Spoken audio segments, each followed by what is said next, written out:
ನಮಸ್ಕಾರ ಸ್ನೇಹಿತರೆ, welcome back to my YouTube channel. ಬನ್ನಿ ಇವತ್ತಿನ ನಂದಗೋಕುಲ ಸಂಚಿಕೆಯಲ್ಲಿ ಏನೇನಾಗುತ್ತೆ ಅಂತ ನೋಡ್ಕೊಂಬರೋಣ.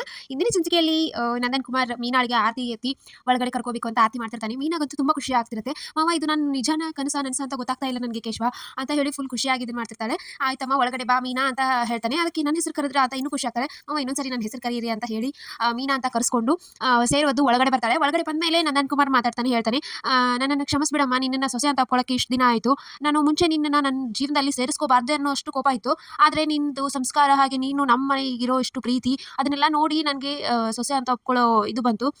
ಅಷ್ಟೊಂದು ನೀನು ನನ್ನ ಸೊಸೆ ಅಂತ ಹೇಳೋಕ್ಕೆ ನನಗೆ ಹೆಮ್ಮೆ ಆಗುತ್ತೆ ಅಮ್ಮ ಅಂತ ನಂದನ್ ಕುಮಾರ್ ಹೇಳ್ತಾನೆ. ಅದಕ್ಕೆ ಮೀನಾ ತುಂಬ ಖುಷಿಯಿಂದ ಓಡ್ ಬಂದು ಮಾವನ ಕಾಲು ಹಿಡ್ಕೋತಾಳೆ. ಇಲ್ಲ ಮಾವ, ನೀನು ಇದು ಸಂದರ್ಭದಲ್ಲಿ ಹೇಳಬೇಕಂದ್ರೆ ನೀವು ಒಬ್ಬ ಅಪ್ಪ ಆಗಿ ಒಬ್ಬ ಮಾವನಾಗಿ ಒಬ್ಬ ಗಂಡನಾಗಿ ತುಂಬ ಚೆನ್ನಾಗಿ ಇದನ್ನ ಮಾಡ್ತಿದ್ದೀರಾ. ನಿಮ್ಮ ಸೊಸೆ ಅಂತ ಹೇಳ್ಕೊಳ್ಳೋಕೆ ನನಗೆ ಹೆಮ್ಮೆ ಆಗುತ್ತೆ ಅಂತ ಹೇಳಿ ಖುಷಿಯಿಂದ ಹೇಳ್ತಿರ್ತಾಳೆ. ಅಷ್ಟರಲ್ಲಿ ಕೇಶವ ಬಂದು ಅಪ್ಪ ನಾನು ನಿಮ್ಮನ್ನ ಹಾಗೆ ಮಾಡ್ಲಾ ಅಂತ ಕೇಳ್ತಾನೆ. ಸರಿ ಅಂತ ಆಯಿತು, ಎಲ್ಲರೂ ನಗ್ತಿರ್ತಾರೆ, ಎಲ್ಲರ ಕಣ್ಣಂಚಲ್ಲೂ ನೀರಿರುತ್ತೆ. ಹಾಗೆ ಮಾಡ್ತಾನೆ. ಹಾಗೆ ಮೀನಾ ಕೂಡ ಇಬ್ಬರು ಇದನ್ನ ಮಾಡ್ತಿರ್ತಾರೆ.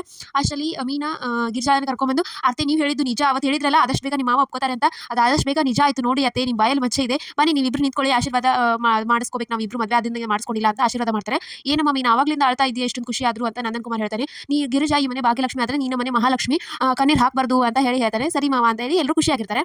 ಈತ ಮೀನಾ ಕೇಶವ ಇಬ್ರು ರೂಮಲ್ಲಿ ಫುಲ್ ಖುಷಿಯಾಗಿರ್ತಾರೆ. ನಂಗೆ ನಂಬೋಕೆ ಆಗ್ತಾ ಇಲ್ವಾ ನಾನು ಸೊಸೆ ಅಂತ ಒಪ್ಕೊಂಡ್ಬಿಟ್ರಲ್ಲ ನಮ್ಮ ಮಾವ ಅಂತ ಹೇಳಿ. ಅದಕ್ಕೆ ಕೇಶವ ಹೇಳ್ತಾನೆ, ಅತ್ತೆ ಅಮ್ಮ ಅಷ್ಟೇ ನೀನು ಇದನ್ನ ಮಾಡ್ತಿದ್ರು, ಇವಾಗ ಅಪ್ಪನ ಸರ್ಟಿಫಿಕೇಟ್ ಸಿಕ್ಕಿದ ಮೇಲೆ ನಿನ್ಗೆ 2 ಕೊಂಬೆ ಸಿಗೋದಿಲ್ಲ ನೀನು ನಮ್ಮ ಕೈಯಲ್ಲಿ ಅಂತ ರೇಗಿಸ್ತಿರ್ತಾನೆ.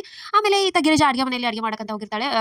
ಮೀನಾ ಕೂಡ ಹೋಗಿರ್ತಾಳೆ. ಅದೇ ಇನ್ಮೇಲಿಂದ ನಾನು ಅಡುಗೆ ಮಾಡ್ತೀನಿ, ನೀವು ಸೈಡ್ ಬನ್ನಿ ಅಂತ ಹೇಳ್ತಾಳೆ. ಬೇಡ, ನಿಮ್ಮ ಅಡುಗೆ ಊಟ ಮಾಡಲ್ಲ ನಿಮ್ಮ ಮಾವ ಅಂತ. ಅಯ್ಯೋ ನಂಗೆ ಗೊತ್ತು ಬಿಡಿ, ಮಾವ ಅವತ್ತು ಬಡಿಸಿದ್ನೆಲ್ಲ ಊಟ ಮಾಡಿದ್ರು ತಾನೆ, ಅದೇ ರೀತಿ ಮಾಡ್ತಾರೆ, ನಾನೇ ಅಡುಗೆ ಮಾಡೋದು ಇನ್ಮೇಲಿಂದ ಅಂತ ಹೇಳಿ ತಾನೇ ಅಡುಗೆ ಮಾಡಕ್ಕೆ ನಿಲ್ತಾಳೆ. ಅವಾಗ ಗಿರಿಜಾ ಬೇಜಾರಿಂದ ನಿನ್ನನ್ನು ಹೇಗೆ ಸೊಸೆ ಅಂತ ಒಪ್ಕೊಂಡಿದ್ದಾರೆ, ಹಾಗೆ ಅಮ್ಮನ ಒಪ್ಕೊಂಡ್ಬಿಟ್ರೆ ಚೆನ್ನಾಗಿರುತ್ತಲ್ಲ, ಆದಷ್ಟು ಬೇಗ ಒಪ್ಕೋತಾರೆ ಬಿಡಿಯತ್ತೆ ಅಂತ ಮೀನಾ ಹೇಳ್ತಾಳೆ. ನೀನು ಬಾಗಿ ಸಕ್ಕರೆ ಹಾಕಬೇಕು, ಆ ಥರ ಆದರೆ ಉತ್ತಮ ಅಡುಗೆ ಹಾಕ್ತೀನಿ ಅಂತ ಹೇಳ್ತಾನೆ. ಅದಕ್ಕೆ ಏನತ್ತೆ ನಾನು ನನ್ನ ಸೊಸೆ ಅಂತ ಆದರೆ ಪಾಯಸ, ಅವಳಾದರೆ ಒಬ್ಬಟ ಅಂತ ಎಲ್ಲ ಕೇಳ್ತಾಳೆ. ಅದಕ್ಕೆ ಗಿರಿಜಾ ಅಮ್ಮು ಬೈದಿರೋದನ್ನೆಲ್ಲ ಹೇಳಿ ಸುಮಾ ದುಃಖ ಪಡ್ತಿರ್ತಾಳೆ. ಹಿಂದ್ಗಡೆ ಅಮ್ಮು ಕೂಡ ಬಂದಿರ್ತಾಳೆ. ಅಮ್ಮು ಬೇಜಾರಿಂದ ನಿಂತಿರ್ತಾಳೆ. ಆಮೇಲೆ ಈತ ಮನೆಯವರೆಲ್ಲ ಊಟಕ್ಕೆ ಅಂತ ಕಾಯ್ತಿರ್ತಾರೆ. ಬೇಗ ಬಡಿಸಿ ಊಟ ಅಂತ ಹೇಳಿ ಎಲ್ಲರೂ ಬಡಿಸ್ತಾರೆ. ಆವಾಗ ನಂದನ್ ಕುಮಾರ್ ಊಟ ಮಾಡಿದ ತಕ್ಷಣ ಸ್ವಲ್ಪ ಶಾಕಿಂದ ತೋರಿಸ್ತಾರೆ. ಆಮೇಲೆ ಇದು 30 ವರ್ಷದಿಂದ ನೋಡ್ತಾ ಇದ್ದೀನಿ ಗಿರಿಜಾ, ಇದು ನೀನು ಮಾಡಿರೋ ಅಡುಗೆ ಅಲ್ಲ ಅಂತ ಹೇಳ್ತಾನೆ. ಗಿರಿಜಾ ತುಂಬಾ ಭಯದಲ್ಲಿರ್ತಾಳೆ. ಅಷ್ಟರಲ್ಲಿ ನನ್ನ ಸೊಸೆ ಮೀನಾ ಮಾಡಿರೋದು, ಅವಳು ತುಂಬಾ ಚೆನ್ನಾಗಿ ಅಡುಗೆ ಮಾಡ್ತಾಳೆ, ಅವತ್ತು ಸ್ಟೋರಿಗೆ ಬಂದಾಗೂ ಬಡಿಸಿದ್ಲು, ಅದು ರುಚಿಯಾಗಿತ್ತು, ಇವಾಗ ತುಂಬಾ ಚೆನ್ನಾಗಿ ಅಡುಗೆ ಮಾಡ್ತಾಳೆ ಅಂತ ಮೀನನ್ನು ಹೊಗಳ್ತಾನೆ. ಅಮ್ಮು ಸಾರು ಹಾಕೋದನ್ನ ನೋಡಿ ನಂದನ್ ಕುಮಾರ್ ತಾಟ್ ಸೈಡ್ ಹಾಕ್ತಾನೆ. ಅಷ್ಟರಲ್ಲಿ ಅಮ್ಮು ಬಂದು ಸಾರು ನಾನು ಹಾಕ್ತೀನಿ ಸೈಡ್ ಬಾ ಅಮ್ಮು ಅಂತ ಹೇಳಿ ತಾನೇ ಸಾಂಬಾರ್ ಹಾಕ್ತಾಳೆ. ನಂದನ್ ಕುಮಾರ್ ಊಟ ಮಾಡ್ತಾನೆ. ಅಮ್ಮು ಬೇಜಾರಾಗಿರ್ತಾಳೆ.